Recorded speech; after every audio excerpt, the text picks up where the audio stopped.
Hello guys, Ram Ram. आप सब कैसे हो? हाँ, आशा करती हूँ आप सब अच्छे होंगे।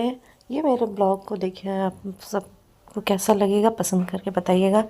ये हम आए हैं सूर्यकुंड, और यहाँ पर अभी सूर्यकुंड पहुँच चुके हैं। यहाँ गेट के पास एंट्री कर रहे हैं टिकट के साथ।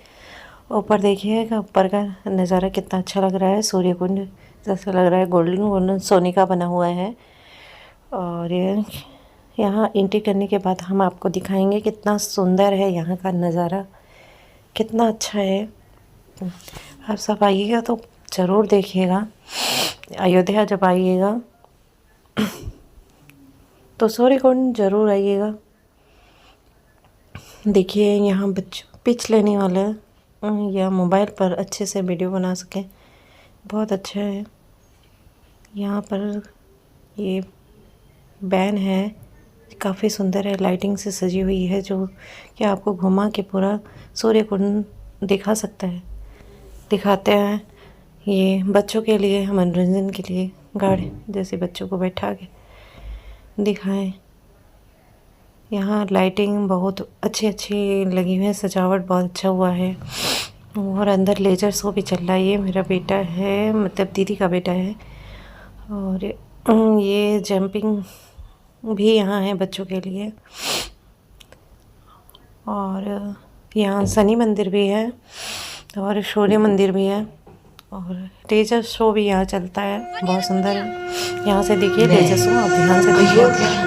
और सूर्यकांड का निर्माण कैसे हुआ था ये आपको पता चल जाएगा आप सब इस शो उपस्थित देखने लोगों पर। को मैं सूर्यकुंड की महिमा सुनाती हूँ।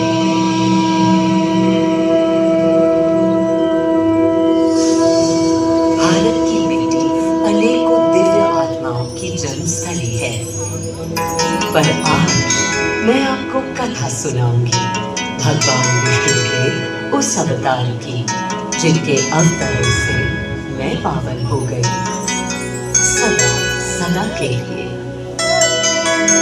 माँ कौशल्या की गोद में जन्म लिया मर्यादा पुरुषोत्तम श्री राम ने, अधर्म के नाश के लिए, धर्म की विजय के लिए।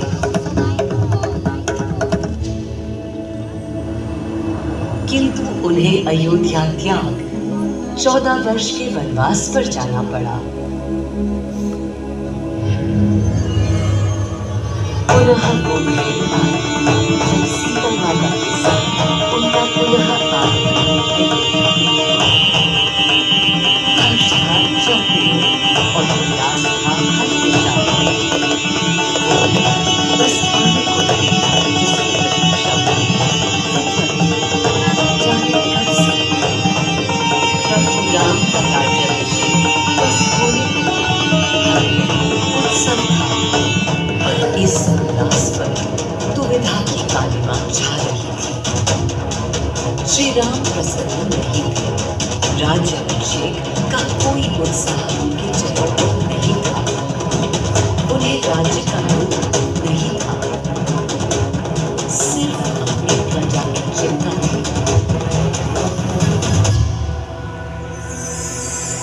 सबके मन में एक ही प्रश्न था, कौन हल कर सकेगा श्री राम की इस दुविधा को, मिटा सकेगा इस अंधकार को, किसके तेज से छट जाएगी ये क्रांति। अरे वही श्री राम को। ये गाथा उस शक्ति पुंज की है जो पृथ्वी पर जीवन और सृष्टि का केंद्र था, है और रहेगा। वो अखंड शक्ति स्रोत जो दिशा दिखाता है, सतत अनवरत, जिसने श्री राम का मान प्रशस्त किया, आदि नारायण सूर्यदेव। अयोध्या वासियों को भी प्रभु श्री राम की इस दुविधा का आभास होने लगा था। देखा क्या? तुमने देखा क्या? कितने सकुचाई से श्री रघुवीर थे। पद की प्रसन्नता या दर्प निरप होने का ललक या उमंग कोई कुछ भी तो दिखी नहीं। मुकुट सामने रख कितने अधीर थे। वे तो थे अधीर नहीं, हाँ थोड़े गंभीर थे। सौम्य मुखमंडल पर निर्बलों की पीड़ा थी, दीनहीन असहाय वंचितों का दर्द था। उनके लिए मुकुट अथवा राज सिंहासन वैभव का लोग नहीं। अब कैसे सुखी दिखें जब तक सुखी सारे लोग नहीं। तब दिशा निर्देशन के लिए श्री राम ने स्वयं सूर्यदेव का स्मरण किया। श्री राम सूर्यदेव का आह्वान करने लगे। क्लांत मन से उन्होंने अपने पितामह को याद किया। मन असमंजस में था। कर्तव्य की सही दिशा उन्हें सूझ नहीं रही। क्या उचित है प्रजा के लिए, उनके लिए, वंश के लिए, धर्म के लिए, शांति के लिए, इसी परामर्श के लिए अंतर्मन से सूर्यदेव को पुकारा।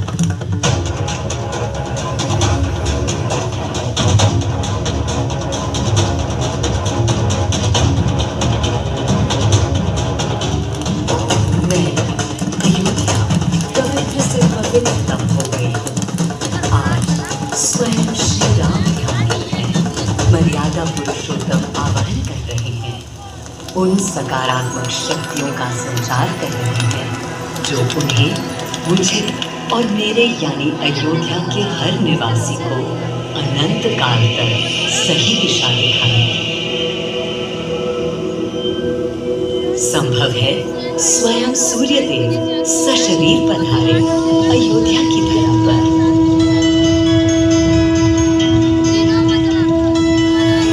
और देखो, श्री सूर्यदेव आने को है।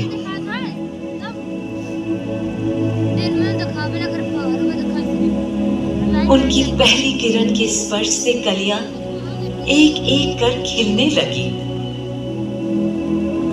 जीवन की कांति हर ओर धीरे धीरे फैलने लगी।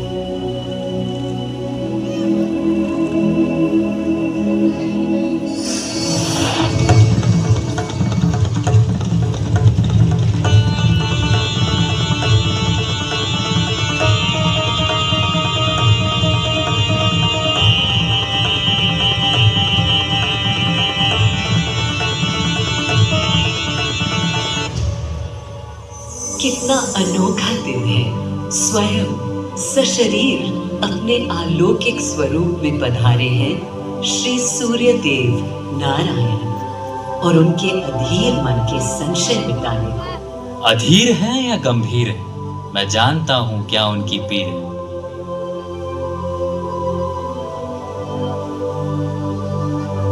माँ कौशल्या को प्रणाम। कहाँ है राम? अरे अरे, भूलूं ये बात कि कौन बड़ा है। आज्ञा हो तो आपके चरण छू लूं। अरे नहीं नहीं, ये क्या करते हैं आदि पुरुष? ऐसा अनुग्रह सर्वथा अनुचित है। राम वंशज हैं आपके, क्यों पाप का भागीदारी बनाते हैं पितामह? पितामह पितामह होंगे हम ब्रह्मलोक में, अब धरती पर जनलोक में आ गए हैं। आइए चलिए। सूर्यदेव के आगमन पर माँ कौशल्या उन्हें मिली और विनती की कि हे देव, मेरे पुत्र की दुविधा दूर करें, उन्हें राह दिखाएं ताकि अयोध्या का, पूरे भारत का भविष्य निर्धारित हो सके। आपकी जब पहली किरणें आती हैं तब गोचारण होता है, चिड़ियां गाती हैं, लेकिन इन दिनों कितनी उदास है। कारण है उनके राम की एकाग्र साधना और सुदीर्घ उपवास। धारण नहीं करना चाहते हैं मुकुट। कोई बात, राज्य अभिषेक के बाद राज्य जो भी चलाएगा, राम राज उसका ही तो कहलाएगा। मैं आ चुका हूं तपस्वी राम। मनस्वी राम, अपने नेत्र खोलो।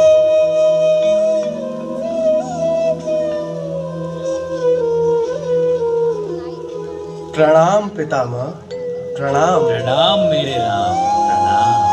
पितामह, राम राज्य क्या है? राम स्वयं पूछ रहे हैं कि राम राज्य क्या है। नहीं, अभी तो आप कह रहे थे जो भी मैं चलाएगा। कह रहा था कि राम राज में राम के लिए भी विधान होंगे। आदिदेव, कुछ अनुमान तो मुझे हैं, लेकिन अब आप बताइए क्या विधान है।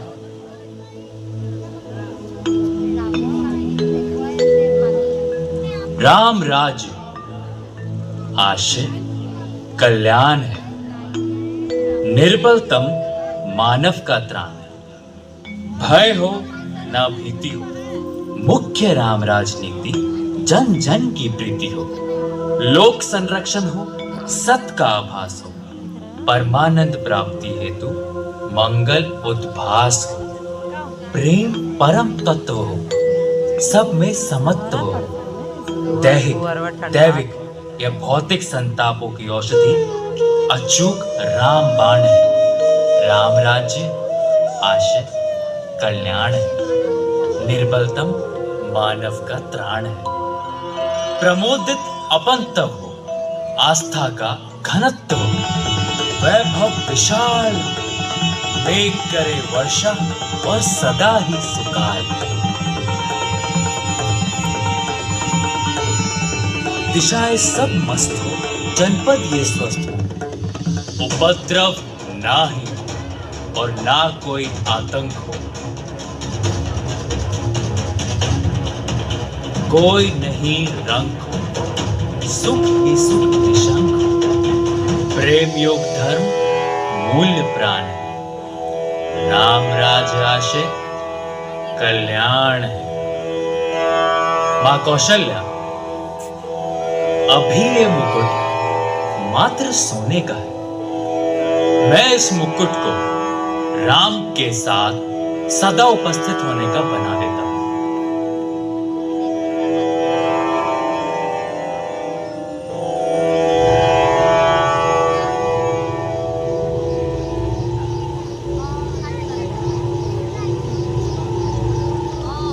स्वयं सूर्यदेव ने मेरी यानी अयोध्या की धरती पर श्री राम को राम राज्य का वर्णन सुनाया, उसका आधार रखा और उनके मुकुट को अपनी रश्मियों से आशीर्वाद दिया। श्री राम के नेतृत्व में हर ओर खुशहाली, प्रेम, शांति और संयम फैला। हर ओर रोशनी, प्रकाश और जीवन का संगीत गूंजने लगा। राम राज्य का पथ दर्शाकर चल दिए सूर्यदेव पुनः अपने द्वार, ताकि अनंत काल तक अयोध्या में पूरा विश्व उस शक्ति का संचार अनुभव कर सके। हर दिशा खिल उठी श्री राम के राम राज्य से। सूर्यदेव के स्पर्श से पावन हुई मेरी धरा, पर जहां उनका रथ रुका था वहां स्वयं यह कुल बन गया। समय बदला, मेरा और इस कुंड का स्वरूप भी बदलता गया। स्कंद पुराण के अनुसार यह स्थल घोषाल तीर्थ के नाम से भी जाना जाता है। जब प्रतापी राजा घोष यहाँ आए और उन्होंने ऋषियों को यहाँ स्नान करते देखा तो स्वयं भी किया, जिसके बाद उनका शरीर दिव्य, निरोगी और अलौकिक हो गया। और इसी कुंड के जल से उनकी काया भी कांतिमय हो गई। यहाँ की गई उनकी घोर तपस्या का तेज आज भी अनुभव किया जा सकता है। दिन बीते, साल बीते, और फिर अनेकों सदियों के बाद राजा दशरथ